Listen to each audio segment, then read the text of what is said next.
Salut à tous et bienvenue dans cette nouvelle vidéo YouTube. Alors aujourd'hui, un peu spécifique, je vais vous mettre une vidéo que j'ai réalisée dont je suis très fier il n'y a pas très longtemps et puis on se retrouve après et je vous explique un petit peu tout ça.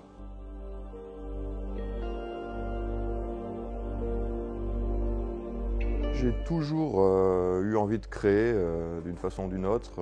Ce qu'il faut, c'est trouver le bon moyen de t'exprimer. J'ai fait beaucoup de dessins, je suis passé par le tatouage. Ce qui manquait, c'était la façon de le faire et du coup, c'est de ma formation dans l'industrie. J'étais grenailleur à l'époque, je bossais en usine, donc je faisais ça dans mon temps libre.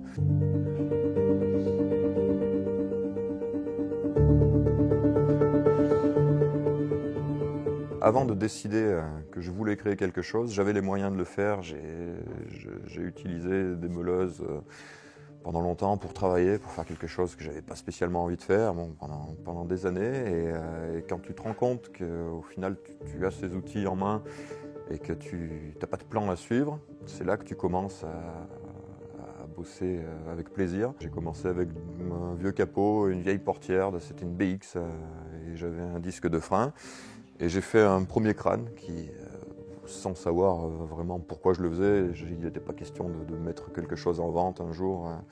Il a été exposé, il a plu, et puis ça motive, ça donne envie d'en faire un petit peu plus et de tester des nouvelles techniques. On tâtonne beaucoup, et puis tout doucement, on prend de l'expérience. Et quand une technique marche, tu continues, tu la pousses un petit peu plus loin. Quand ça ne marche pas, tu abandonnes ou le lendemain, tu essayes autrement.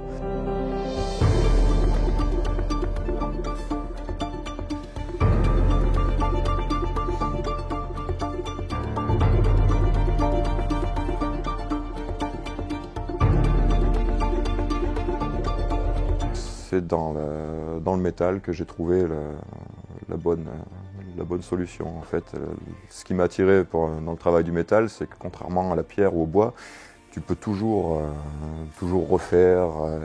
Les possibilités sont illimitées. Tu soudes, tu meules, tu recoupes. Si tu prends le temps nécessaire, tu peux arriver à avoir une pièce qui sera super aboutie.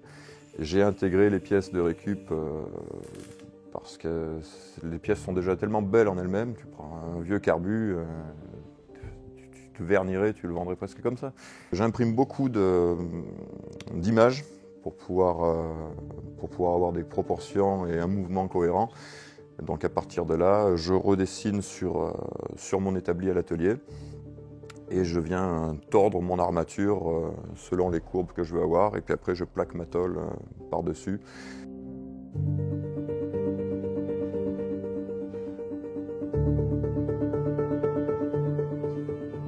Quand j'étais gamin, je passais énormément de temps devant les reportages animaliers et du coup c'est facile puisque finalement la nature a fait le boulot pour toi. Toi, tu as juste à essayer de reproduire. Un animal, c'est symétrique, c'est bien. Tu rajoutes 2-3 pièces mécaniques et puis c'est parti. Tu peux jouer avec la couleur. Alors, au début, je bossais avec des bidons qui étaient colorés. Ça ne me dérangeait pas de faire un cheval bleu, un rhinocéros rouge.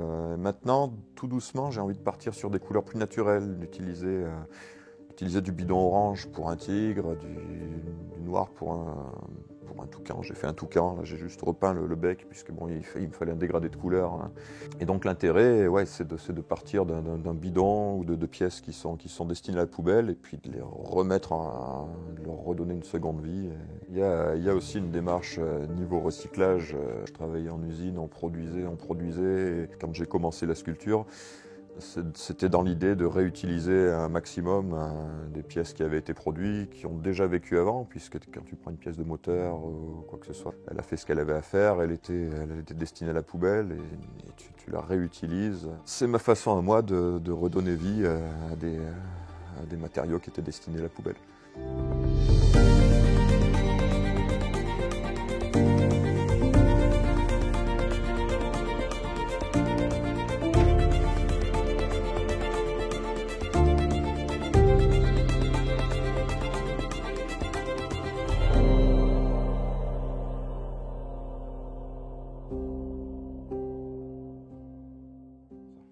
Donc déjà, merci d'avoir regardé cette vidéo. J'espère qu'elle t'a plu. Je pense que si tu m'entends à ce moment-là de la vidéo, c'est que déjà tu étais jusqu'au bout et c'est une grande fierté pour moi de t'avoir tenu en haleine jusqu'à là-bas. N'hésite pas à mettre en commentaire dès maintenant ce que tu as pensé de la vidéo et ce que tu as pensé de David. Alors David, j'ai été contacté en fin d'année 2021 pour réaliser une vidéo donc, de son métier. Donc il est sculpteur métallique comme tu as pu voir.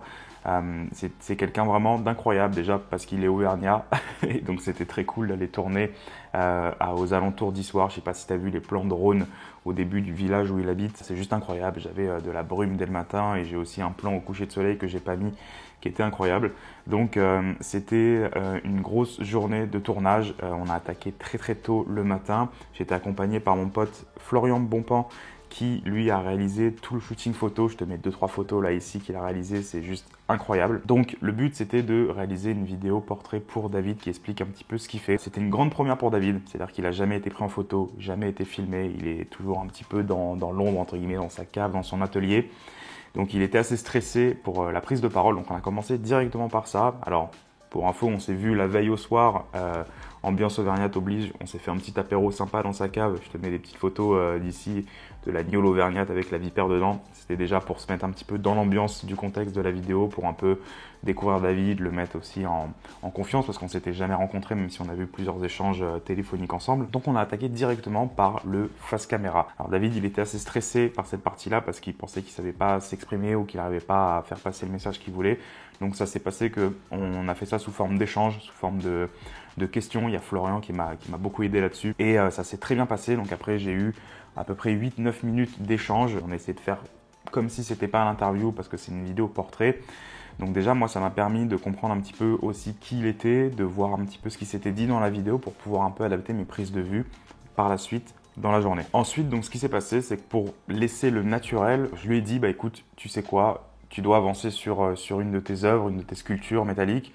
Fais-le naturellement et moi et ainsi que Florian, on va s'adapter, on va faire en sorte que les photos soient le plus naturelles, les prises de vue soient le plus naturelles possible. Donc là, pendant à peu près 3-4 heures, il s'est mis à travailler sur différentes œuvres, notamment ce tigre qui va être énorme, là, c'est juste la tête, je ne sais pas si tu as vu dans la vidéo. Il a travaillé dessus, donc il y a eu tout un tas de prises de vue naturelles, donc c'est assez visuel comme vidéo, il y a de l'étincelle, il y a de la soudure, il y a du bruit. L'atelier est juste incroyable parce qu'il est assez sombre. David en plus s'était habillé en tenue qui allait parfaitement bien au décor, une tenue assez brute. Alors en termes de lumière et de setup là-dessus, c'était pas très compliqué parce que finalement les éclairages d'ampoule dans la vidéo collaient parfaitement bien, ça donnait cette ambiance un petit peu éclairée et derrière c'était très sombre. J'avais pris quelques panneaux LED en plus pour pouvoir déboucher un petit peu le visage, notamment pour l'interview, mais aussi pour certains passages où c'était vraiment très sombre. Donc c'était vraiment un tournage, comme on dit, run and gun, c'est-à-dire que moi mon setup c'était l'A7S3 avec mon moniteur, une cage, un rig, un micro et je prenais mes prises de vue tout à la main, tout est à la main. Là, il n'y a aucun plan au stabilisateur à part un ou deux où c'était en extérieur, on avait fait des plans autour de ces œuvres comme le rhinocéros ou le singe. Tout est fait à la main, donc c'est que des mouvements. J'aime bien jouer un petit peu avec les mises au point, avec les premiers plans, les arrière-plans. Les réglages, il fallait que ça soit rapide parce que souvent il faisait une découpe avec de l'étincelle et finalement il fallait vite faire ces réglages parce que l'étincelle ou la soudure ça peut vite surexposer son plan. Donc c'est le genre de tournage qui est très sympa à faire, mais il faut être aussi très réactif. Après, on pouvait aussi demander à David, écoute, est-ce que tu peux refaire ci, est-ce que tu peux refaire ça?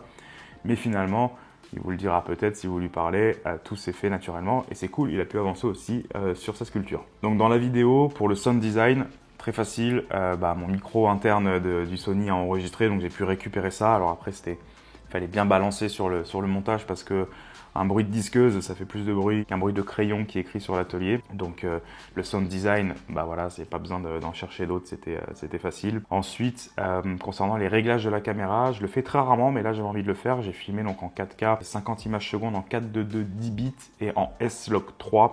C'est-à-dire un profil très flat. Regardez, je vous montre une image avant la colo et là c'est après la colo. Donc il y a eu beaucoup de travail de colorimétrie derrière, ça prend beaucoup plus de temps, mais j'avais envie de beaucoup plus passer de temps là-dessus, contrairement peut-être à d'autres projets où c'est pas forcément une question de budget, mais des fois on a les projets, il faut les faire vite et puis le client voit pas la différence entre une colo ultra poussée et une colo moins poussée. Mais là c'était C'est une vidéo assez cinématique.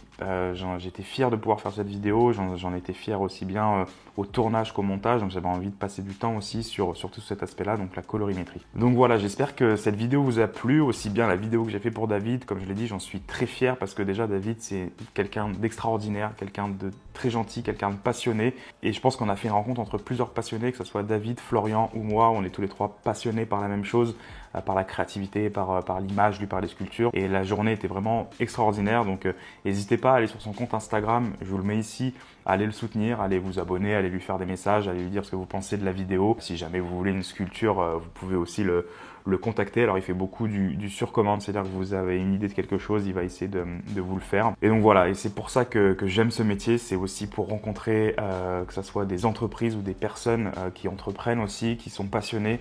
Et c'est vraiment ce que je préfère le plus dans ce métier, c'est ces rencontres-là que j'aurais pas pu trouver en restant dans mon métier avant. Ça permet, voilà, un jour je filme pour un sculpteur, le lendemain pour quelqu'un qui fait de la crypto-monnaie, le surlendemain pour une personne qui fait des retraites de yoga, et puis après des films de BTP, des films de voyage. Je pense que tous les passionnés de vidéo, tous ceux qui vivent de ça, me comprendront. Donc voilà, n'hésitez pas, si vous êtes abonné à David, à vous abonner aussi à ma chaîne YouTube, à laisser un like, un commentaire, à partager cette vidéo. Abonnez-vous aussi à ma chaîne Instagram, je mets pas mal de contenu backstage, un peu plus de format court si vous n'êtes pas abonné sur cette chaîne. Et puis du coup, je vous dis à la semaine prochaine. Avec David, voilà, qui nous fait des sculptures métalliques. On va faire une vidéo et je suis avec Flo aussi, qui va faire les photos. On est dans un endroit assez sympa, c'est très visuel. Ça fait très longtemps que je ne me suis pas fait autant kiffer avec des images. Puis David, il se fait kiffer aussi avec les sculptures là. C'est la première fois que je tourne en intérieur, mais que en fait, ça sert à rien, il fait -5. Et même Florian, qui est auvergnat, il en peut plus. C'est là que la gnôle de vipère sert en fait. Finalement, je comprends à quoi ça.